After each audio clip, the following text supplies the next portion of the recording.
Ngaoundéré, 13 janvier 2026. La salle de l'évêché de Ngaoundéré dans la région de l'Adamawa sert de cadre ce 13 janvier à la cérémonie marquant le lancement du budget de l'État pour l'exercice 2026. Présidé par le ministre des Finances Louis-Paul Moutazé, l'événement a rassemblé autorités administratives, religieuses et traditionnelles de la région de l'Adamawa. Le maire de la ville, Bobo Saliou, dans ses propos accueillants et bienveillants, a souhaité une chaleureuse bienvenue à tous. Le ministre a présenté les grandes lignes du budget, insistant sur la rigueur et la transparence dans la gestion des dépenses publiques. Plusieurs exposés ont été réalisés pour clarifier les enjeux budgétaires permettant un échange interactif avec les participants. Pour l'exercice 2026, l'objectif demeure la consolidation des finances publiques tout en garantissant la mise en œuvre efficace des objectifs prioritaires fixés par le président de la République pour le prochain septembre. Il porte également sur une mobilisation optimale des recettes internes non pétrolières dans le respect de la soutenabilité de l'activité économique, en veillant notamment à ne pas créer des distorsions préjudiciables à la compétitivité des entreprises.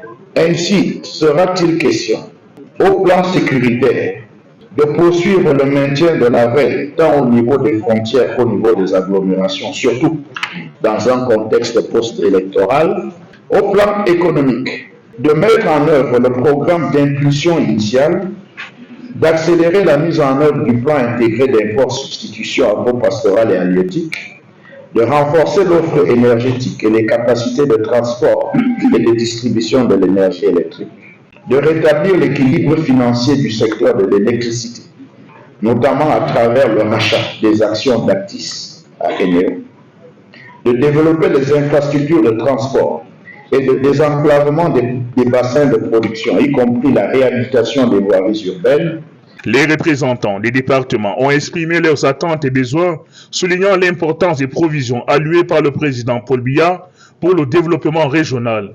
Ali Oudewa, président du conseil d'administration de l'ARMP, a également salué les efforts du gouvernement. Donc vraiment, nous disons merci au chef de l'État et nous saluons la présence du ministre des Finances dans notre région. Pour nous, c'est une très grande annonce du ministre des Finances. Et vous avez constaté que ce financement est déjà intégré dans le budget de 2026.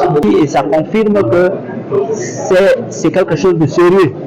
Et la région de l'Adamawa, très bientôt, sera désenclavée. Tout le monde sait que là où la route passe, le développement suit.